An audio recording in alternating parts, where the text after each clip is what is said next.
Assalamualaikum warahmatullahi wabarakatuh.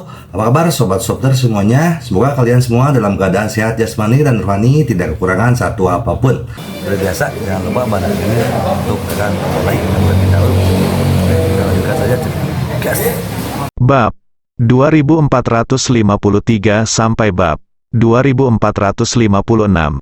Meskipun Maya Industries bekerja sama dengan Dewa Kegelapan, tapi itu juga merupakan langkah yang tidak berdaya. Sepanjang waktu, Dewa Kegelapan masih menjadi duri di sisi mereka dan duri di daging mereka.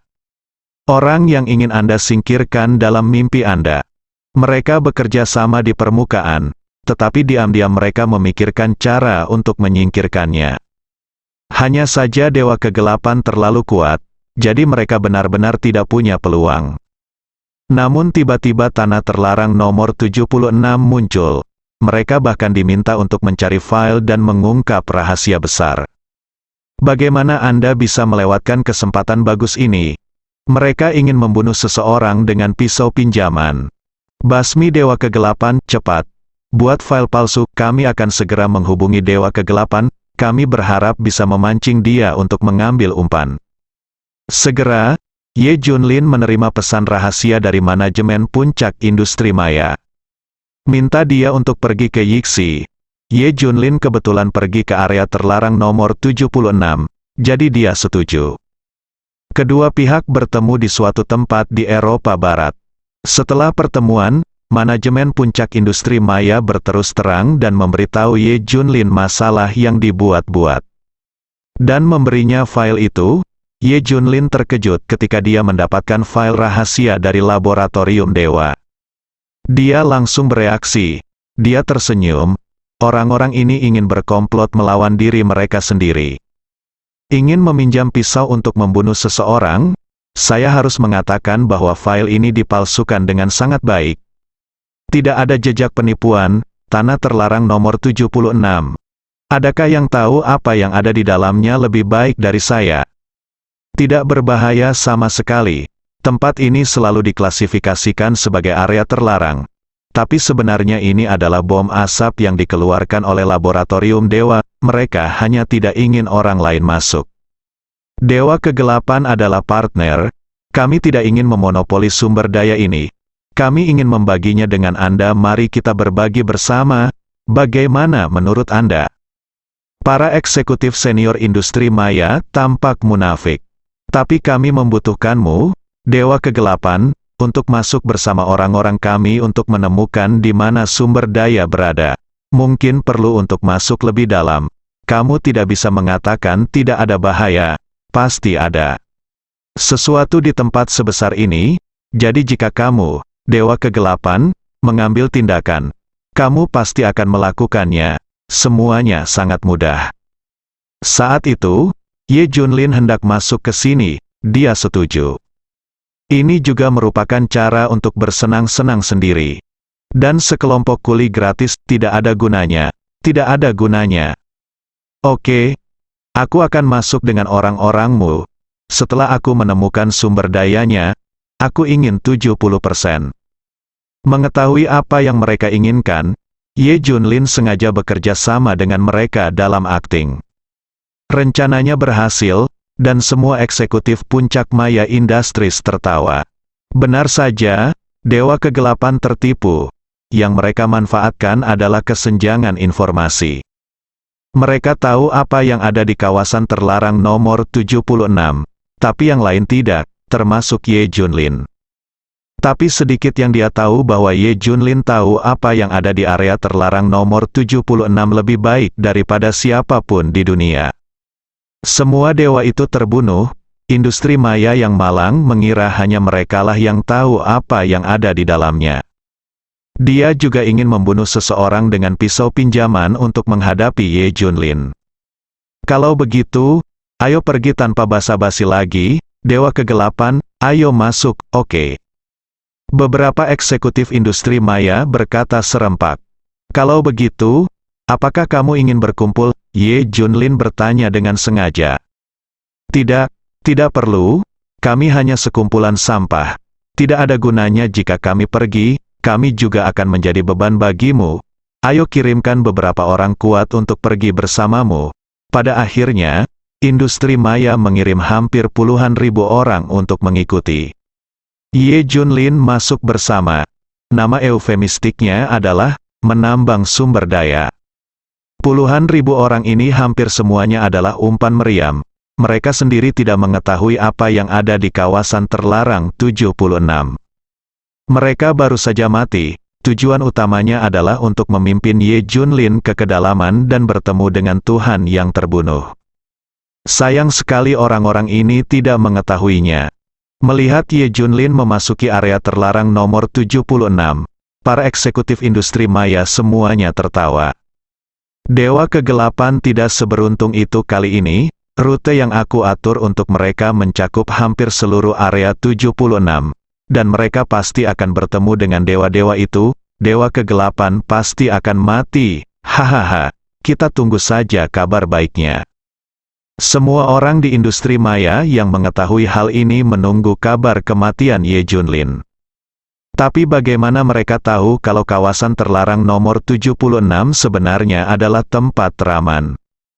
Tidak satu pun dari mereka, semua dewa di dalamnya telah dibersihkan. Melihat sekelompok kuli, Ye Junlin tersenyum.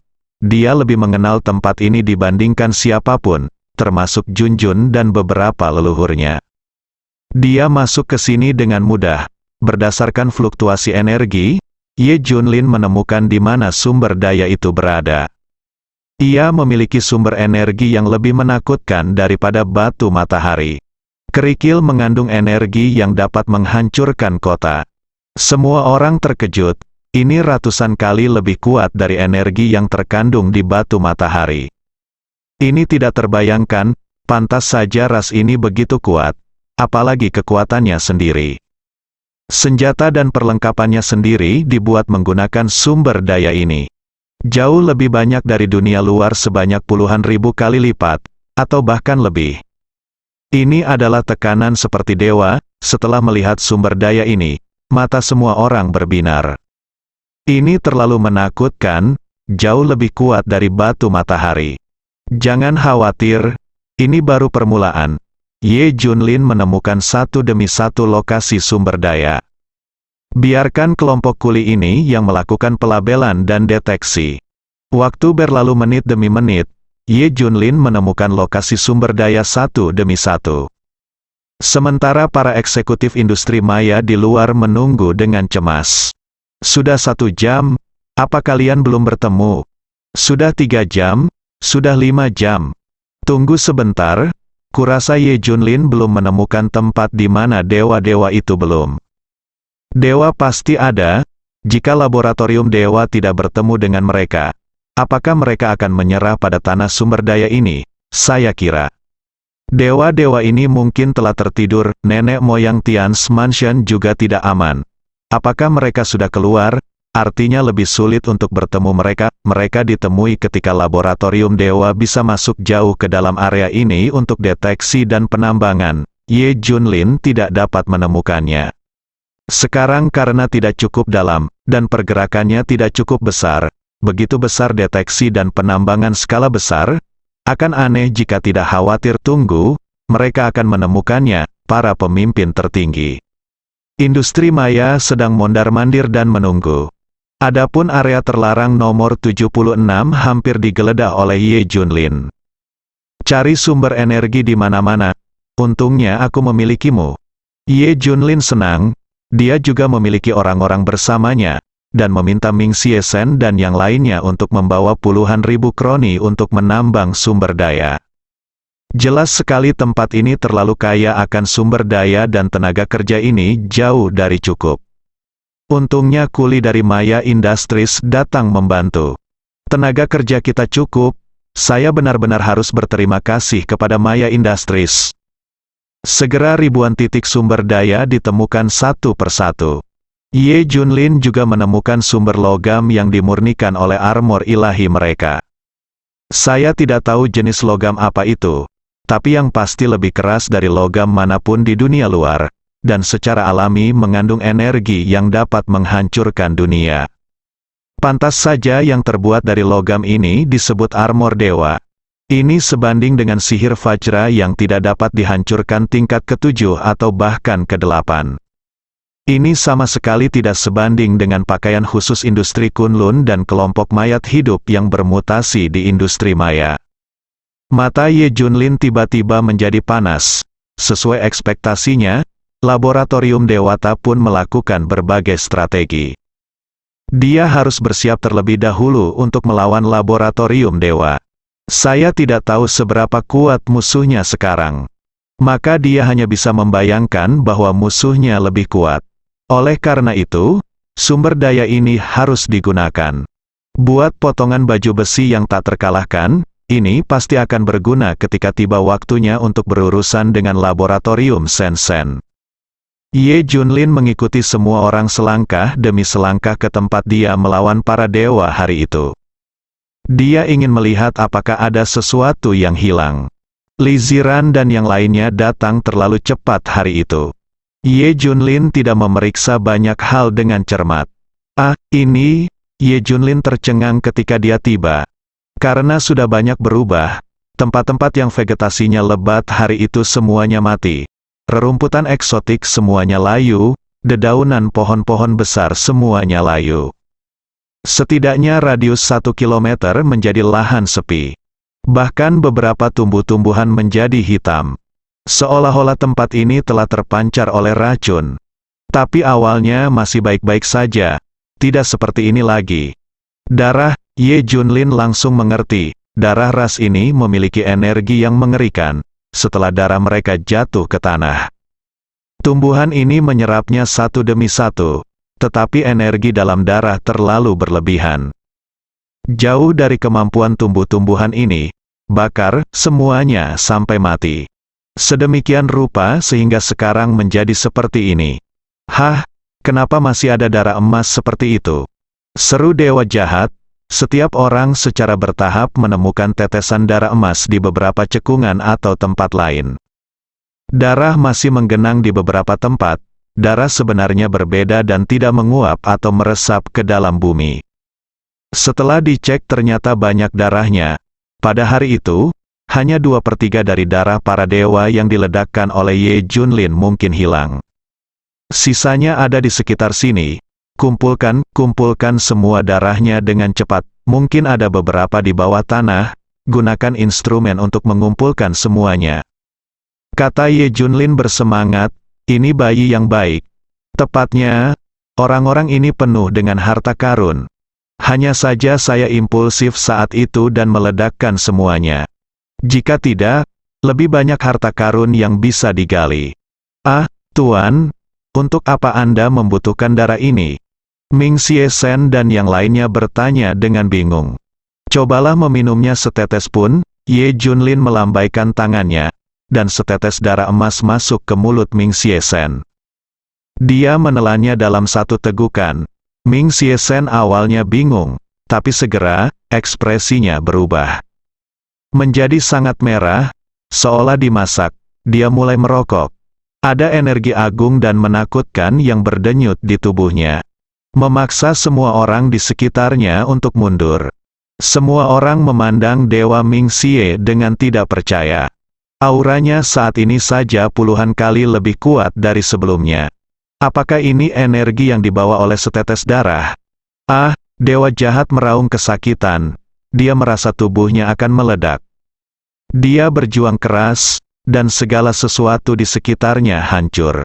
Semua orang mulai menyingkir. Dia seperti orang gila. Nafasnya semakin kuat. Coba gabungkan. Suara Ye Junlin terdengar di telinga Ming Xie Shen. Dewa jahat segera mencoba memadukannya. Setelah beberapa saat, aura dewa jahat berangsur-angsur melemah, dan seluruh orang menjadi diam. Pada akhirnya, semuanya kembali normal, tapi dia setidaknya sudah 10 kali lebih kuat. Sekarang darahnya telah menyatu sepenuhnya, energinya untuk digunakan sendiri. Awalnya, Ming Xie Shen mungkin mirip dengan Dewa Pedang Jahat. Tapi kali ini, Dewa Ming Xie langsung masuk ke 10 besar daftar dewa. Jika darahnya benar-benar menyatu, mungkin dia akan masuk 5 besar. Mengerikan, sangat buruk. Darah ini jauh lebih mengerikan dari ramuan terkuat yang beredar di dunia luar. Raih langit dalam satu langkah dan ubah seseorang menjadi pria kuat. Setelah mengetahui kekuatan darah emas ini, semua orang segera mulai bekerja. Kumpulkan semuanya, setetes demi setetes. Saya mencari dengan hati-hati karena takut ada yang hilang. Tuan, lihat kami. Bao Sisen dan Feng Sisen juga memandang Ye Junlin dengan penuh semangat. Oke, satu tetes untuk kalian masing-masing. Ye Junlin memberi mereka masing-masing setetes. Dia juga mengajari mereka metode fusi. Kelima orang itu bergabung dengan cepat. Sekarang, Ye Junlin dikelilingi oleh 6 orang kuat yang sebanding dengan 10 besar dalam daftar dewa. Akan lebih mudah untuk melakukan sesuatu di masa depan. Yang lain tidak bisa. Jika kamu mengambil darahnya secara langsung, kamu mungkin akan meledak energinya. Darah ini hanya bisa diencerkan atau dibuat menjadi ramuan. Ye Junlin melirik yang lain. Hah, ada yang salah. Saat ini, Ye Junlin memperhatikan sesuatu yang aneh di sekitarnya. Ada gelombang energi yang kuat tidak jauh dari sana. Energi ini mirip dengan dewa yang dia temui, dan itu bahkan lebih kuat dari yang terkuat yang saya temui hari itu. Apakah benar ada Tuhan? Bukankah kamu membunuh mereka sepanjang hari itu? Menurut sayap logamnya, pencipta fluktuasi energi ini harus memiliki setidaknya 12 sayap logam. Sangat kuat, fluktuasi energi yang begitu kuat. Semua orang panik saat merasakan tanah bergetar. Tidak hanya mereka, para pemimpin senior industri maya yang mengamati dari luar pun ikut heboh. Menemukan fluktuasi energi yang sangat besar ini. Mereka semua bersemangat, itu datang. Akhirnya tiba, mereka telah bertemu Tuhan.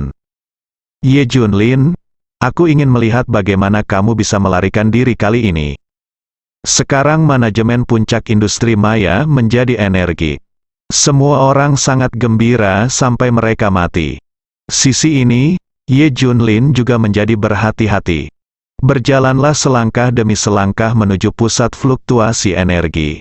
Setelah sampai, Ye Junlin melihat dengan jelas. Itu bukan dewa, tapi kristal. Kristal ini sebenarnya mengandung kekuatan yang sangat menakutkan dan tak terkalahkan. Melebihi semua dewa yang dibunuh Ye Junlin hari itu. Ini, Ye Junlin mengerti. Tubuh ras yang dia bantai sampai mati hari itu semuanya berubah menjadi ketiadaan setelah mereka meledak. Tapi energi di dalamnya tubuh mereka jarang berkumpul untuk membentuk kristal ini. Inilah hal yang menakutkan dari ras ini. Bahkan jika dia mati, tubuhnya akan hancur. Energi mereka juga akan menyatu. Sangat buruk.